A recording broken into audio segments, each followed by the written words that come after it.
Bonsoir à tous et bon début de week-end avec nous. Je suis très heureux de vous retrouver. Voici les titres de ce vendredi 28 mars. Le rendez-vous incontournable de la beauté est de retour à Monaco. L'AMWC, le 23e congrès de l'esthétique et de l'anti-âge, s'installe jusqu'à demain au Grimaldi Forum. Et comme chaque année, il connaît un immense succès. Plus de 15 000 personnes y participent avec leurs réflexions et leurs innovations. Reportage à suivre. Nous prendrons ensuite la direction de Fontvieille où est inauguré aujourd'hui un tout nouvel espace de loisirs avec une multitude d'activités.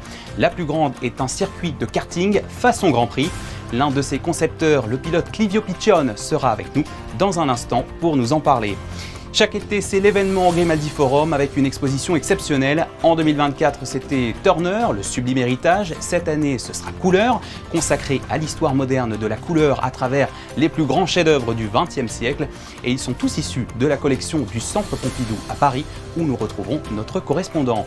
Le 28 mars, c'est aussi la journée mondiale de lutte contre l'endométriose, une maladie chronique qui touche encore aujourd'hui une femme sur 10 à travers le monde.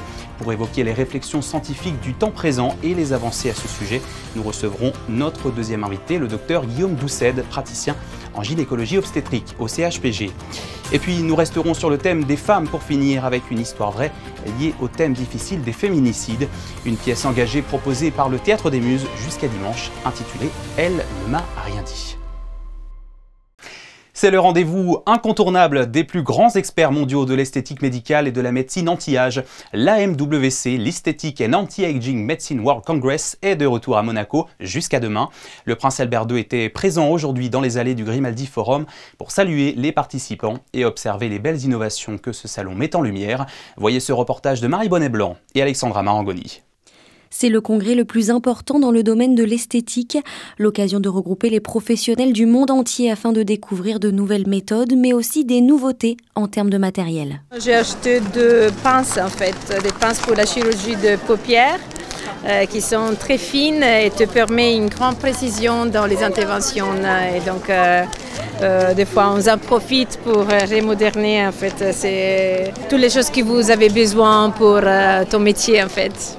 Ce salon représente une réelle opportunité pour les exposants. Il favorise les échanges avec un public qui sera forcément intéressé. C'est une opportunité parce que ça permet tout d'abord à certains médecins de découvrir la marque, parce que pour beaucoup de marques, en tout cas sur le salon, ne sont pas forcément disponibles dans le monde entier, dans chaque pays. Donc ça permet de découvrir. C'est un plus parce que c'est comme je disais, un salon international. Donc on peut vraiment discuter, on peut aussi apporter, mais aussi on peut prendre beaucoup. On discute, on a le temps de discuter avec les médecins, de voir avec eux leurs attentes et du coup de retravailler notre stratégie, nos études en fonction de leurs attentes et de leurs besoins. Cette année, c'est pas moins de 1000 marques internationales qui sont réparties sur 350 stands. L'intérêt d'être présent, c'est de pouvoir toucher le maximum de communautés médicales. On vient mettre en avant notre science, on vient mettre en avant notre formation. On a un processus de formation qui s'appelle GAIN, qui est une formation de niveau clinique, qui est vraiment unique dans le monde de l'esthétique et qui nous permet en fait de toucher les communautés scientifiques et médicales avec un contenu vraiment spécifiquement designé pour eux. Donc pour nous, c'est vraiment cette opportunité d'être en contact avec toutes les communautés dans un même endroit en 3 jours, c'est absolument génial. En tout, 17 000 personnes sont attendues sur ce salon qui devient au fil des années le plus gros salon de l'esthétique au monde. En sport, une importante victoire hier soir pour la Roca Team qui s'est imposée 80-77 sur le parquet de l'Olympiakos, le redoutable leader de l'Euroleague. Tout s'est joué dans le dernier quart-temps. Cette 32e journée permet presque à l'ASM de se qualifier pour les quarts de finale en restant dans le top 4 avec 20 victoires sur 32 rencontres. Écoutez la réaction du meneur Mike James, auteur de 11 points hier au micro de l'Euroleague. Taking it game by game, obviously this has been the best team in EuroLeague all year, so you gotta come here with the right attitude and the right energy to compete. So we just want to come in here and establish ourselves and keep trying to build. En football, un match très attendu demain chez nous au stade Louis II. Le derby entre l'AS Monaco et l'OGC Nice. 27e journée de Ligue 1, c'est le sprint final. Et les deux équipes partagent le même nombre de points. Certains annoncent même cette rencontre comme la plus importante en 20 ans. Alors comment nos joueurs s'y préparent-ils? Gaëtan Lebrun les a suivis en avant-match. J-1 avant le match de tous les dangers pour l'AS Monaco Football Club. Monégasque et Niçois figurent respectivement à la 3e et 4e place de Ligue 1 à parfaite égalité de points.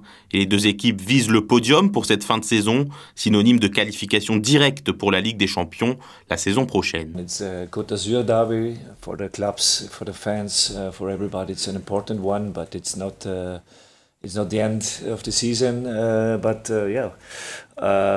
Now the last chapter is starting, last 8 games, and This game on Saturday, when you take a look on the table, same amount of points, goal difference, it's the same. So it's an exciting game for both clubs, and we are ready for this game. Un derby électrique entre deux formations avec une grande puissance offensive, mais des errances défensives à répétition.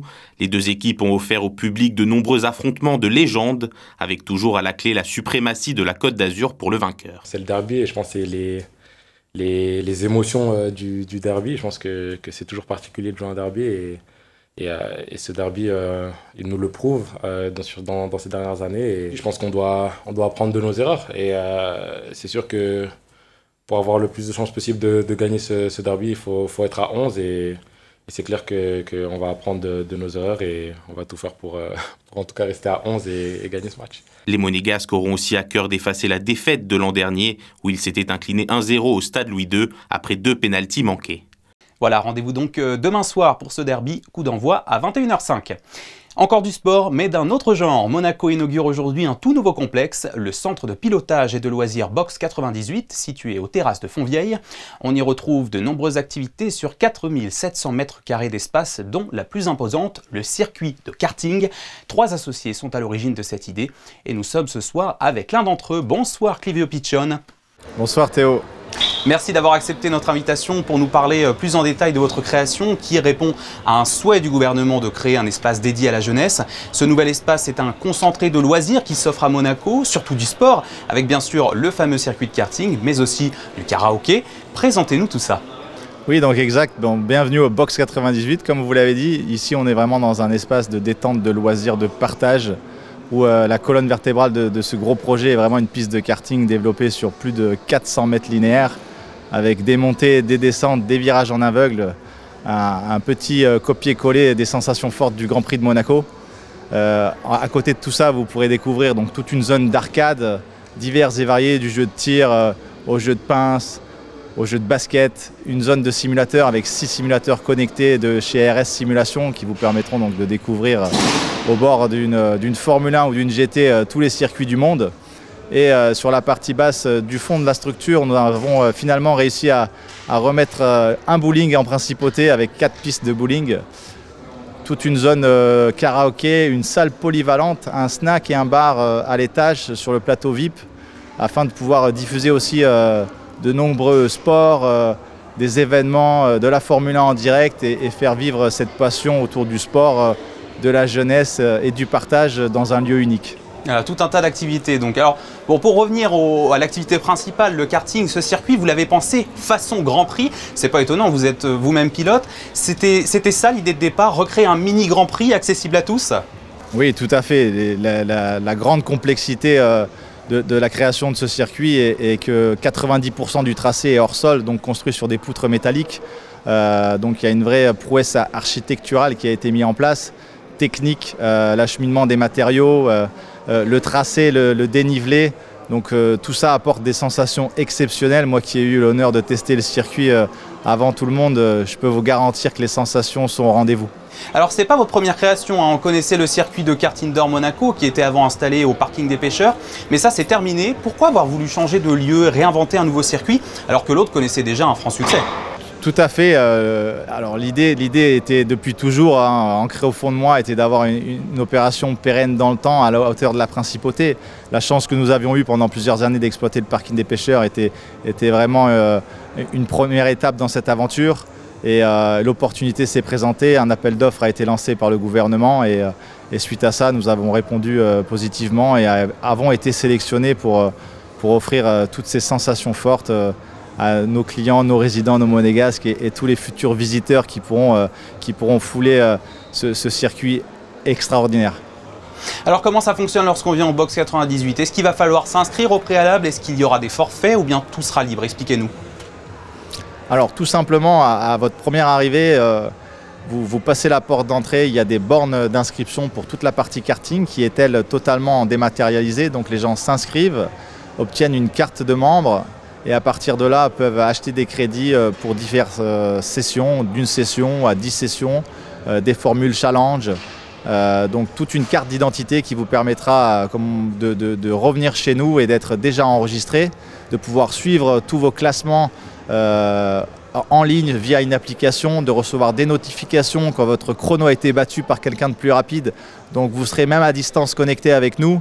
Donc ça c'est pour la partie karting. Et après tout ce qui est la partie jeu, arcade, du bowling, au billard, au baby-foot, au jeu de pince, tout étant dématérialisé aussi. Donc là vous avez accès à une borne, vous obtenez une carte avec laquelle vous mettez des crédits et vous jouez toute la journée avec cette même carte avec laquelle vous pouvez revenir à l'infini, participer à toutes les activités de chez nous. Voilà, donc une grande diversité d'options, accessible à tous, on l'a bien compris. Et pour les horaires ? Alors les horaires, aujourd'hui on va commencer avec la partie snack et café très tôt le matin pour offrir une zone de restauration café viennoiserie avec l'enseigne avec qui nous sommes en partenariat Costa. Donc ça ce sera dès 7 h le matin. Après crescendo, nous allons ouvrir toute la partie arcade, bowling et les différentes salles à partir de 11 h et potentiellement le karting vers 16 h. Après ces horaires sont pour le moment pas définitifs. L'idée est vraiment de voir l'affluence, de tester tout ça et d'affiner le tir au fur et à mesure des jours et des saisons. Et le rendez-vous est pris, on y passera après le JT. Clivio Piccione, merci d'avoir répondu à nos questions sur ce nouveau complexe que vous avez créé avec vos deux associés, Gérald Sistek et Paolo Gagliardini, avec l'appui bien sûr du gouvernement princier.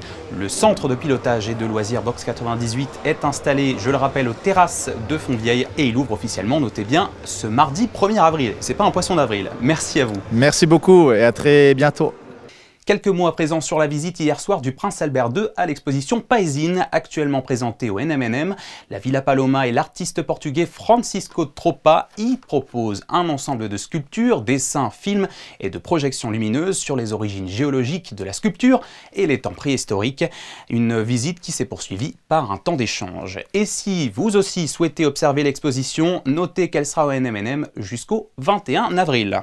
Comme chaque été, le Grimaldi Forum propose une exposition d'envergure. En 2024, souvenez-vous, c'était Turner, le sublime héritage. Cette année, du 8 juillet au 31 août, ce sera l'exposition Couleurs, consacrée à une histoire moderne de la couleur à travers de grands chefs-d'œuvre du XXe siècle, qui sont issus de la collection du Centre Pompidou à Paris. Vous pourrez y observer des toiles d'une trentaine d'artistes majeurs comme Sonia Delaunay, Pablo Picasso ou encore Henri Matisse, avec également beaucoup de surprises au programme. Pour en savoir davantage, rejoignons notre correspondant à Paris. Bonsoir Justin Hadel. Vous avez pu échanger avec les responsables de l'exposition au Centre Pompidou, où vous trouvez. Vous nous confirmez, ce sera donc bien une exposition exceptionnelle cette année en Principauté ? Tout à fait Théo, c'est une exposition exceptionnelle qui va avoir lieu au Grimaldi Forum, une exposition intitulée Couleurs qui entre dans le cadre de la fermeture de la collection permanente du Musée national d'art moderne du Centre Georges Pompidou. Une exposition donc qui va rassembler de nombreuses œuvres du Centre Georges Pompidou et qui vont être exposées dans un cadre très précis au Grimaldi Forum. Une exposition qui est donc produite en collaboration entre les deux entités. Une fierté donc pour le Grimaldi Forum et sa directrice générale, Sylvie Biancheri. Chaque été, le but de l'exposition estivale, c'est véritablement de proposer une production inédite. Et cette année de célébration de nos 25 ans, évidemment, célébration exceptionnelle et exposition exceptionnelle. C'est un grand plaisir, une grande fierté. Et puis c'est aussi une fierté, je pense, aujourd'hui, pour Monaco, d'accueillir ce type d'exposition qui n'existait pas, en fait, avant le Grimaldi Forum. Et pour le commissaire de cette grande exposition, Didier Autinger, qui est aussi directeur adjoint du Musée national d'art moderne du Centre Georges Pompidou, eh bien, c'est une exposition qui va apporter de nombreux éléments. C'est quelque chose qui est réellement inédit. Il nous explique pourquoi. L'idée était de présenter un ensemble de très très haut niveau de la collection du Musée national d'art moderne. Et là, on va essayer d'expliquer au public pourquoi. Oui, Matisse a peint son atelier en rouge. Donc il y aura plusieurs niveaux, à la fois des choses évidemment très, très séduisantes, mais il y aura aussi dans l'exposition des salles à multisensoriel, c'est-à-dire quelque chose qu'on n'a jamais fait dans un musée, nulle part au monde, c'est-à-dire des espaces où les visiteurs vont expérimenter ce qu'on appelle la couleur seule. Et donc on va construire à Monaco des espaces qui seront totalement rouges du sol au plafond, mais ça suffit pas. On va faire travailler un nez, c'est-à-dire un fabricant de parfum, qui est en train de fabriquer pour chaque couleur le parfum adéquat. Vous l'avez donc compris, c'est une exposition remarquable qui va avoir lieu en principauté par son sens olfactif, mais aussi sa scénographie, mais surtout les œuvres qui vont tout simplement être exposées pendant plusieurs mois, des œuvres que l'on trouve habituellement au Musée national d'art moderne du Centre Georges Pompidou, vues par des millions de visiteurs au fil des ans. Alors certes, le centre ferme, mais si vous voulez encore les observer, ce sera au Grimaldi Forum pour quelques-unes d'entre elles, à voir prochainement. Merci Justin Hadel devant le Centre Pompidou à Paris. Prochainement, ce sera, je le rappelle, du 8 juillet au 31 août.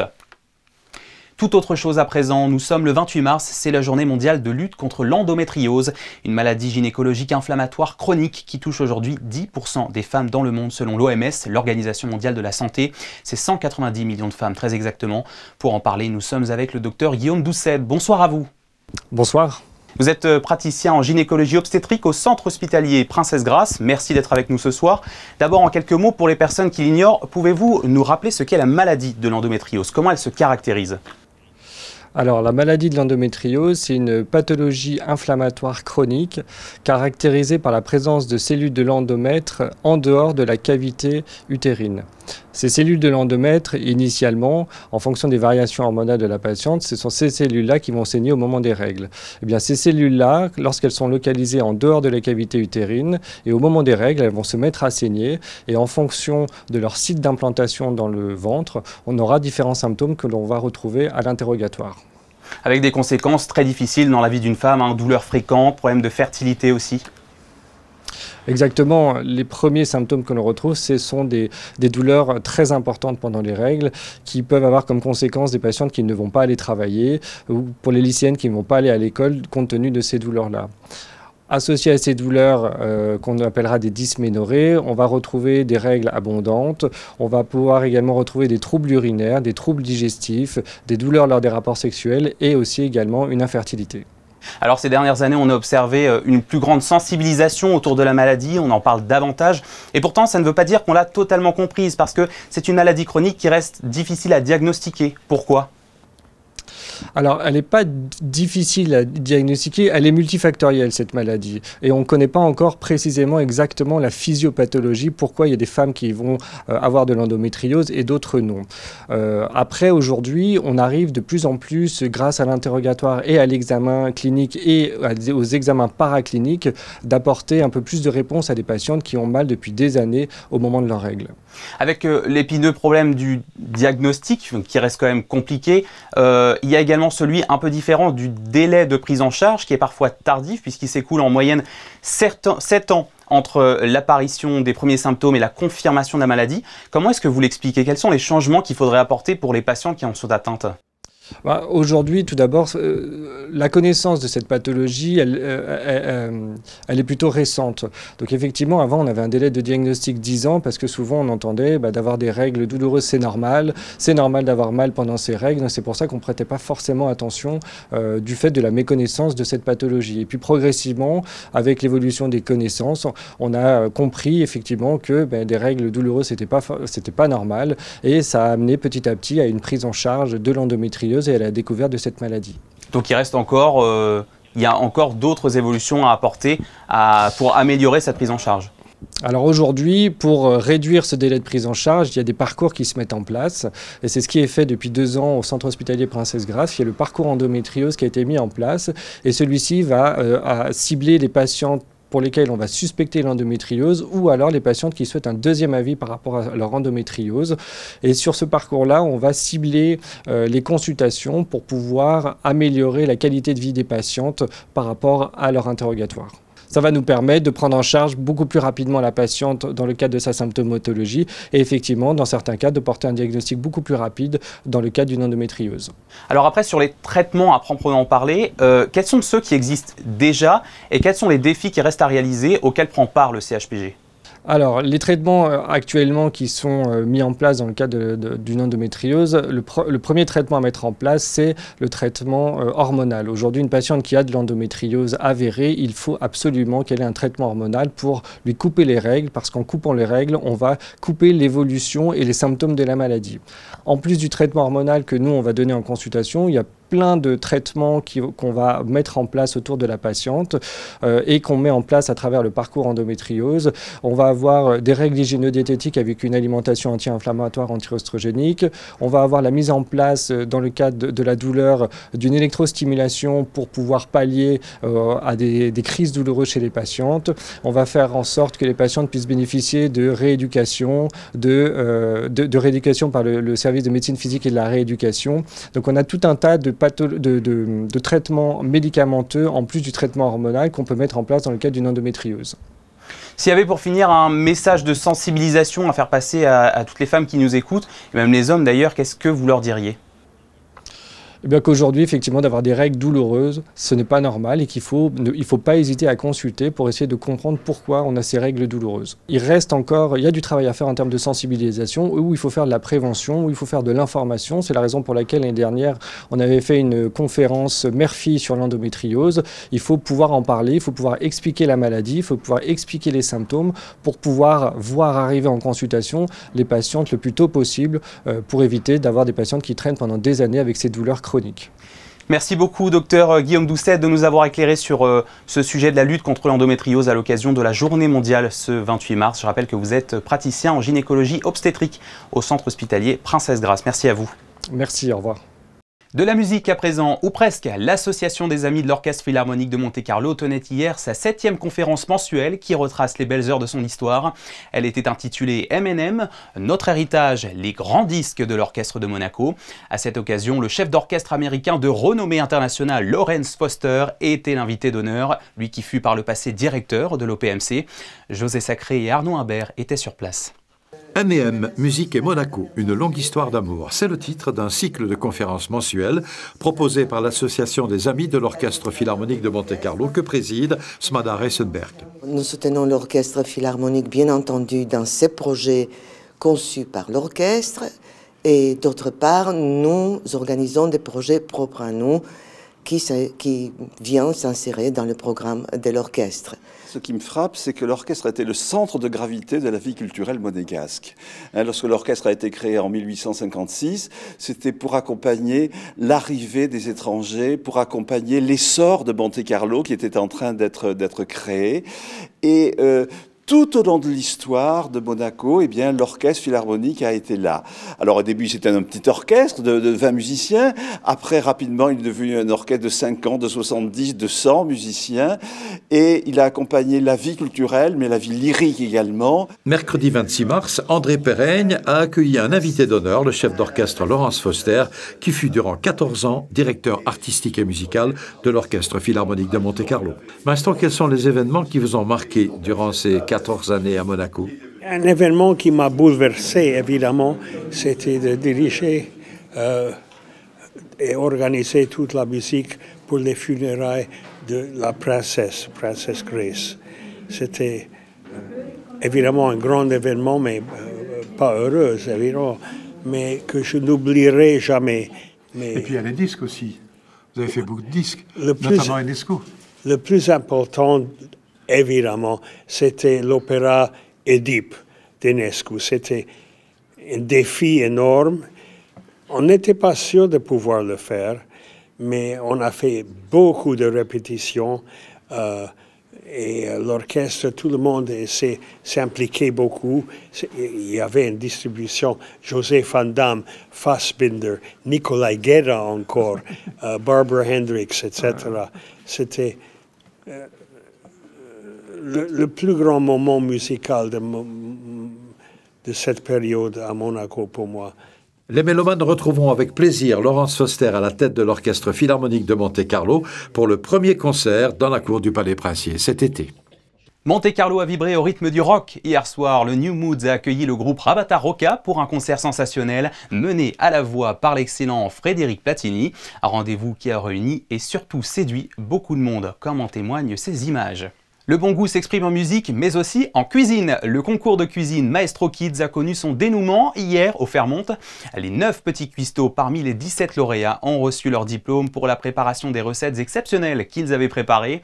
Le thème tourné vers l'anti-gaspi était intitulé « Invente ton pain perdu, salé ou sucré ». Le jury a été séduit. L'association Goût et Saveur, qui œuvre pour promouvoir le bon goût auprès des enfants de la Principauté, a sans aucun doute réussi sa mission. Le Théâtre des Muses propose une nouvelle œuvre jusqu'à dimanche, une pièce engagée sur le thème difficile des féminicides. Elle s'intitule « Elle ne m'a rien dit » et est tirée d'une histoire vraie. C'est l'AVIP, l'association d'aide aux victimes d'infractions pénales, qui est à l'initiative de ce programme en partenariat avec le théâtre. Émilie Flamin et Alexandra Marangoni ont pu assister aux répétitions. Elle ne m'a rien dit, c'est l'histoire vraie d'Alam, 32 ans, tué par son compagnon en 2010. Mais c'est aussi l'histoire d'Ager, sa sœur, et de son combat pour rendre sa dignité à sa petite sœur. Ager, qui est la première et seule personne pour l'instant en France à avoir fait condamner l'État en 2021 pour dysfonctionnement du service public de la justice et faute lourde, concernant le féminicide de sa sœur qui avait eu lieu en 2010. Voilà. C'est une histoire assez particulière parce que ce drame aurait pu être évité dans la mesure où Alam, donc la sœur d'Ager, avait porté plainte la veille de son décès pour les menaces de mort qui pesaient sur elle et sur son fils à l'époque, qui était nourrisson. Et malheureusement, sa plainte n'a pas été instruite. Voilà. Et donc le lendemain, elle est retournée dans les bras de son bourreau et elle est morte. Une pièce dure, mais nécessaire pour réveiller les consciences face à ce sujet encore trop présent dans la société. L'outil du théâtre, l'outil organique, ça permet de mettre au jour de façon très concrète, par une histoire réelle, par des faits réels, voilà, quelque chose qui s'est passé, comment ça s'est passé, les rouages. Hakim a écrit une pièce qui déconstruit la mécanique qui s'est produite, et de le mettre au jour comme ça sur un plateau, je pense que c'est un autre moyen de faire prendre conscience. C'est un outil de conscientisation qui passe par un autre biais que uniquement la pensée.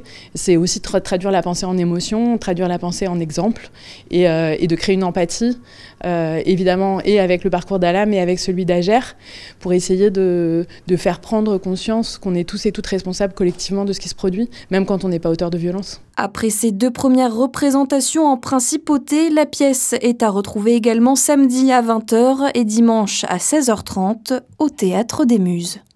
Et c'est ainsi que s'achève cette édition. Merci à vous de l'avoir suivi. Dans un instant, les prévisions météo de votre samedi, présentées par Sarah Inkari. Ensuite, restez bien avec nous. Je vous retrouve pour l'après-JT consacré ce vendredi aux ateliers du Quai. On se quitte avec les images de l'exposition Leave the Ground, proposée hier par les élèves de 3e année du pavillon Bozio. A tout de suite.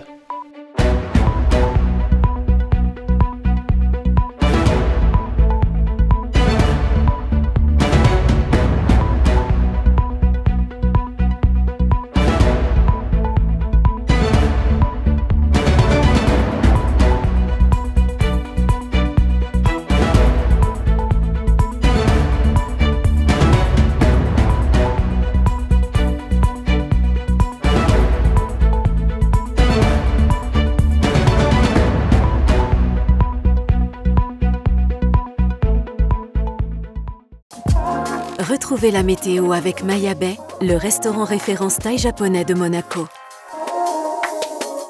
Bonsoir à tous, pas de bain de soleil demain, le ciel devrait se couvrir un peu plus, sans risque toutefois de précipitations. Le beau temps est prévu dès dimanche, soyez rassurés, et la semaine s'annonce radieuse. Quant aux températures de ce samedi, elles évolueront entre 11 et 16 degrés, c'est légèrement plus frais que ce que nous avons connu aujourd'hui. Nous fêterons, pensez-y, les Gladys, et soyez prêts, une éclipse partielle sera visible ce 29 mars dans la matinée, à partir de 11h16 précisément. Elle sera à son maximum à 11h59. Belle soirée à tous et à demain. C'était la météo avec Maya Bay, le restaurant référence thaï japonais de Monaco.